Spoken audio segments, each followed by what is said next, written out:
Even as Los Angeles and other American cities have become more racially diverse over the last few decades, segregation and the inequities that go along with it have changed little, according to new research from UC Berkeley. The Los Angeles metropolitan area has seen only slight improvements, the study found, and remains the sixth most segregated of the 221 metro areas. Some other regions of the state ranked in the study did even worse. The metropolitan regions of Santa Cruz, Santa Rosa, Santa Barbara, San Jose, Riverside, Sacramento, Oxnard, Vallejo, San Diego, Modesto, Chico, San Luis Obispo, Bakersfield and San Francisco all saw their segregation numbers worsen, the study found. The Roots of Structural Racism project was unveiled this month after several years of investigation, researchers said. Its findings are stark. 81% of U.S. metropolitan regions with at least 200,000 residents were more segregated in 2019 than they were in 1990.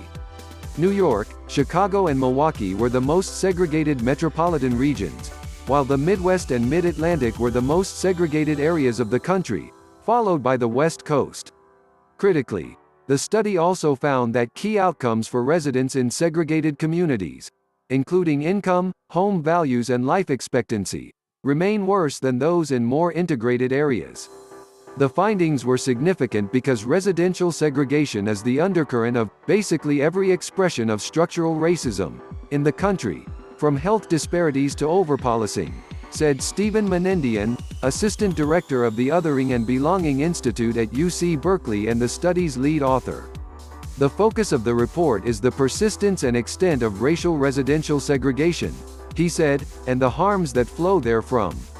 The researchers used 1990 as a baseline year for comparison, not because it marked a particular turning point, Menendian said, but because that was when the U.S. Census Bureau started gathering more specific data on the Hispanic and Latino population. Previous studies of segregation were more focused on the binary of black people and white people, he said. Introducing additional populations into the data helped form a new and more complete picture.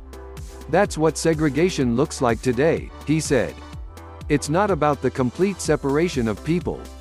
It's about the divergence of the quality of neighborhoods and the composition of neighborhoods across regions. And even though Los Angeles has become more diverse over the last 3 decades, it is barely more integrated today than it was then. The LA metropolitan area, which includes Long Beach and Santa Ana, according to the census area used in the data, recorded a 0.01 point improvement on the researchers' index, meaning it has seen virtually no change in 30 years. The decline in segregation is basically negligible, Menendian said. Los Angeles is essentially as segregated as it was in 1990.